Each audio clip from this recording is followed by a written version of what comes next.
Jeff Goldblum and Will Goldblum. And, you know, I know you movie-type fellas like to be involved with politics, so I'm going to ask you right up front, what are you going to do in the election this November, huh? Man, vote goat. Man. Vote goat. Vote goat. Vote goat.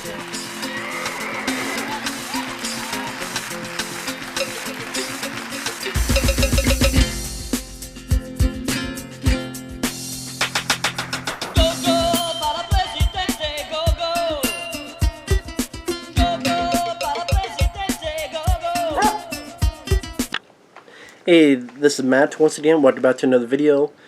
Sorry for the lateness of this, Matt, who requested this. Just been dealing with being under the weather. But I wanted to get this out to you as soon as I could. This was a paid request from him. And for those interested in requesting pretty much any type of videos, whether it be a topic, a review, a commentary, reaction, randomness, out of blueness, whatever it may be, feel free to send it either directly to my PayPal or join my Patreon. Both links are down below in the info box. But this is for the Rudy and Gogo show, which I had no idea what this was. But this was interesting because it's a little piece of TNT history that I never knew about. Now, TNT is a cable channel I grew up with. Well, actually not a lot, because when I was a kid, we only had 4 channels. ABC, CBS, PBS, and then a second form of CBS. And that was up until maybe 97, 96. It was around there because I remember TNT. One of the first things I followed on TNT was Joe Bob Brady's Monster Vision, and like he did the Dusk to Dawn Friday the 13th marathon, where he showed 1, 2, 3, 5, and 6, and I think that was my introduction to Friday the 13th. But I watched it because I really enjoyed Joe Bob Briggs. I'm like, wow, this guy's funny and he's entertaining, and through that marathon he was doing these skits. Really enjoyable. So once in a while I would check on TNT, but never in the morning and not as frequently as others. So apparently around 1995 to 1997 they had this programming block of cartoons. And apparently, during this programming block, they would show old Looney Tunes, they would show Tom and Jerry, they would show Popeye, they would show maybe Betty Boop, like old shows that probably was in TNT's vault. Does TNT is Turner? Is that Warner Brothers? Anyway, they own the stuff. That's why they're able to use it more than others. And during this block of cartoons, kind of like Joe Bob Briggs would do, but this is much more kid-friendly, is this boy puppet named Rudy and had a pet goat named Gogo. And Rudy was a puppet. Kind of looked like Howdy Doody, which is a puppet way back in the day. And his goat was an actual goat. And then they also had this guy, this other puppet named Jumpin' JB, also known as Jesse B. Weaver. And the three of them were kind of do these skits, but it felt like if you gave kids acid. Like, it felt like a kiddie version of Liquid Television, or maybe a bit of Adult Swim. Because it at the very least was creative. I don't know if this would be something I would really follow a lot. Just by that time, I was probably going on 14, give or take. And as a kid, I grew up with Predator and Aliens and Rambo. You know, I like cartoons, like the Fleischer Superman cartoons and Ninja Turtles. I'm not sure if I would have cared about this programming block because the puppets do a lot of screaming. And like Rudy, I'm not going to try because I'm under the weather. It'd blow up my voice, but he screams a lot. And even the other puppet screams a lot. And the screaming got a bit annoying after a bit. But what I mean by creativeness, there'd be like this one host called Skeleton Boney, They'd go to a place called Tater Hole. They would do these little random skits that, again, kind of like old school Nickelodeon when it used to be cool.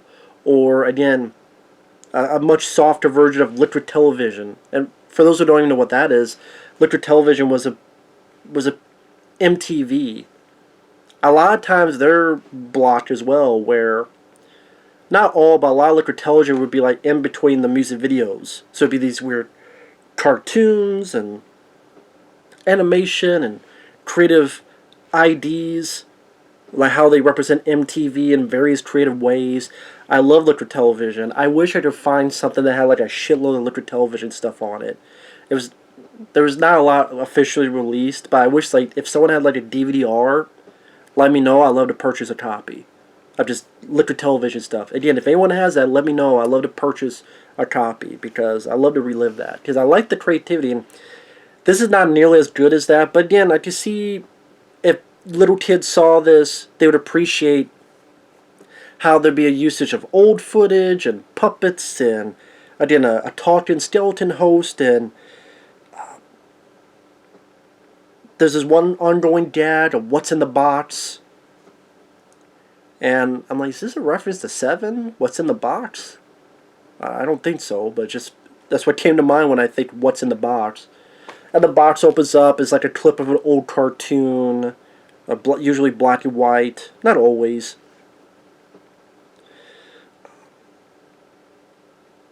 There's this one bit where it's like the rapping sailor, so it's like an old cartoon. You see the back of his head and all this electrical equipment.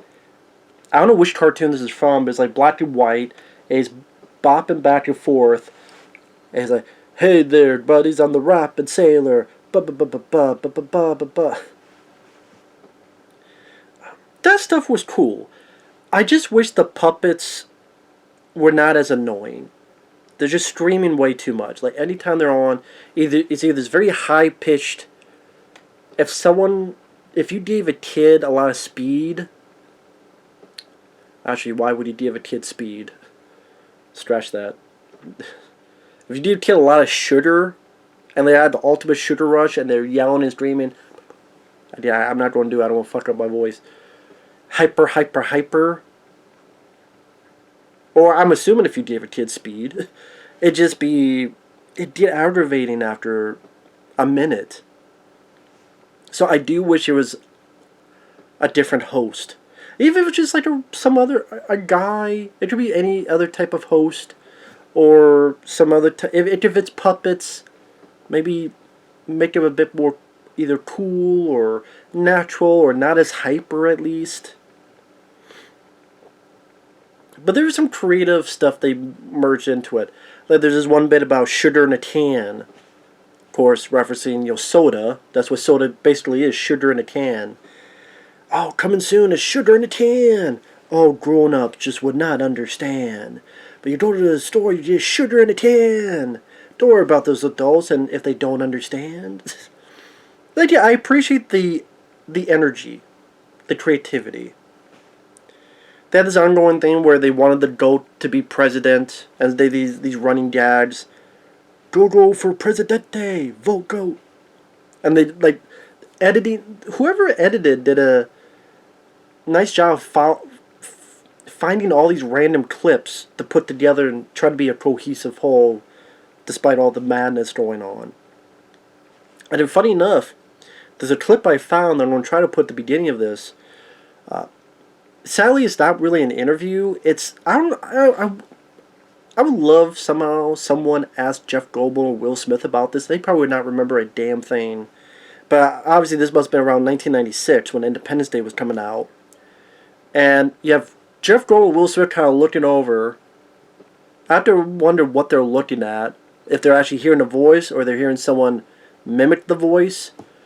And Will Smith doesn't say nothing. And Jeff Goldblum's like, vote GOAT. And then Will Smith's like, he just laughs. Like, he doesn't know what the hell to do. I'm sure Will Smith is like, what the fuck's going on? I did Bad Boys. Hopefully this Independence Day is my bigger break into movies. And something about some GOAT for president, and what the hell is this about? And I guarantee you they wouldn't remember a damn thing about that. Oh, here you go, let's play it. But yeah, those are like 10 seconds at most. Which then made me go, what was the point? Like, if there was a longer interview, I couldn't find it. But what's the point if you did Jeff Goldblum and Will Smith and you're only talking for 10 seconds and you ask them about politics? I'm like, oh no. And then I guess they were told beforehand, hey, you're sitting down talking about this movie. It's one of those things where, 50 people will come in and out to ask you questions. A press junket, what they call a junket, where people sit down. All those things that you see nowadays on YouTube where they're sitting there interviewing people and they're with some kind of organization and they're just, I don't know if it's like 5-10 minutes and then a new series of people come in while these actors pretty much do this the whole day. The whole day they just, okay, talk to this person, talk to this person. I don't know if they do it for 1 day, 2 days, whatever. It's one of those things, it's hard to review because it's not an actual show. I mean, it's called a show, but again, it's more of a programming block that's before and after the actual cartoons. Again, whether it be Looney Tunes or Tom and Jerry or Popeye, which I remember liking Popeye. I haven't seen those Popeye cartoons in a while. I think there's a set of them, but I don't know how much they are. But I think they were on DVD. I don't know if they were on Blu-ray. Weren't some of them public domain, or maybe some of them were in... I remember the one that was like the sailor, It's Popeye the Sailor. But no, like Alibaba and 40 Thieves. I am vaguely remembering stuff from when I was a kid. I don't even know if that would be a part of that or that's what year. I can't remember. But I do remember... Oh, there's another thing that I thought was cool in seeing this stuff. Is there was a cartoon with Popeye and Betty Boop, which I didn't know. They were in the same frame. It's like there's... Betty Boop was a cartoon back in the day that they would never do nowadays. But Betty Boop is very voluptuous and very boop boop be doop. Now that would get canceled quick. She did show up in Who Framed Roger Rabbit. That was probably the last time she appeared in something. But Bob Hoskins talked to her, and then she's the one that got Bob Hoskins' mouth up when he saw Jessica Rabbit. And the black and white cartoon lady in that scene was Betty Boop. But like her and Popeye are dancing in the same scene. I'm like, oh, okay, that's pretty cool. I didn't know that.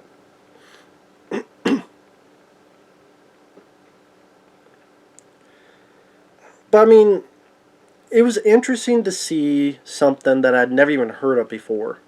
I did kind of like a kid-friendly version of liquid television. Like I said, I just wish the puppets were not as streamy.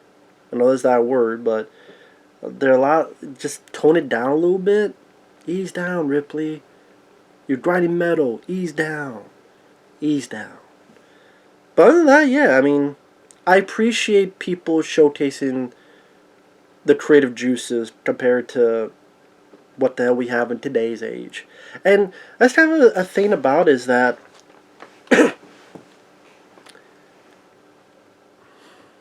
it's kind of this weird realization. I mean, I knew this years ago, but because of streaming, because cable is not what it used to be, you don't have cartoon blocks on cable anymore. And that's something that the kids of today will never experience. Unlike me and maybe some of you out there. Because back in the day, we watched cartoons Saturday morning. Get up and I would watch either ABC or CBS. So CBS would be Ninja Turtles, and then ABC, I think Bugs and Tweety Show, and there'd be these cartoons that didn't last long, like Dumb and Dumber and The Mask. Well, The Mask lasted a little bit longer, like Ace Ventura.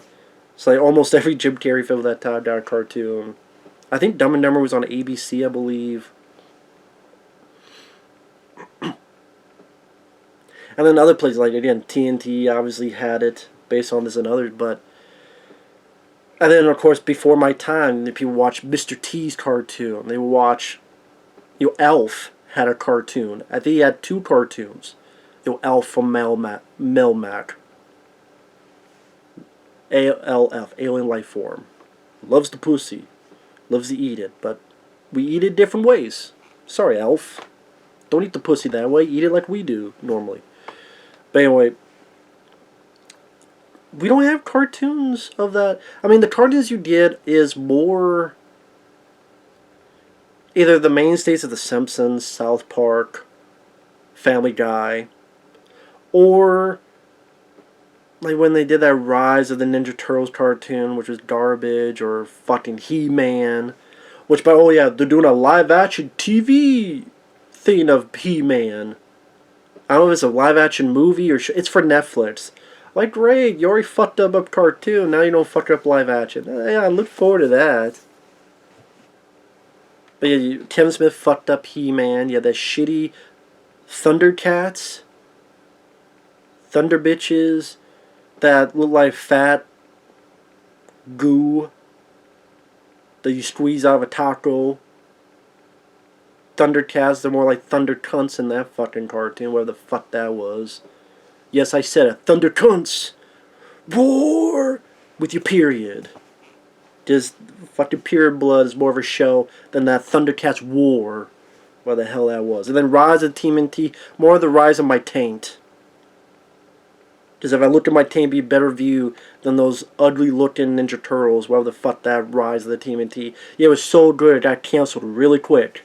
What, did it even make 3 seasons? Maybe?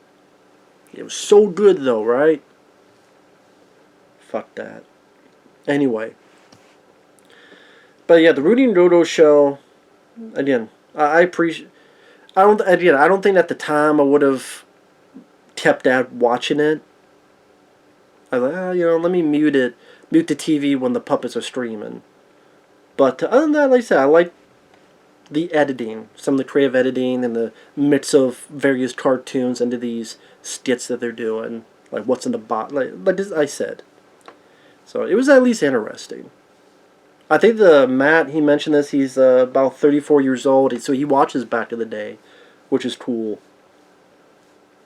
And it's always nice to see something that I've never even heard of before. These little nuggets in the back seats of the internet that get lost through time. I mean, it's like, I remember MTV's Fear. Remember that? If you don't, that was the cat show on the Blair Witch Project, where it was a reality show. It was found footage where people had to do these dares at penitentiaries and supposed haunted places. They got to do these dares. If they're too scared, they forfeit the money and someone else got to try to do it. That's one that never got released. Insomnia with Dave Attell, which I love that show on Comedy Central. That never... Some episodes got DVDs. There were 2 DVDs, but not the entire show, no. I was able to collect enough for the show, but there's 2 episodes I can't find from season 2. Which sucks. I think the cat is moaning because he misses the stuff too. Yeah, I know. You look at the stuff today, I don't blame him. So, with that said, thanks for watching. Take care. We'll see you guys later. Bye-bye.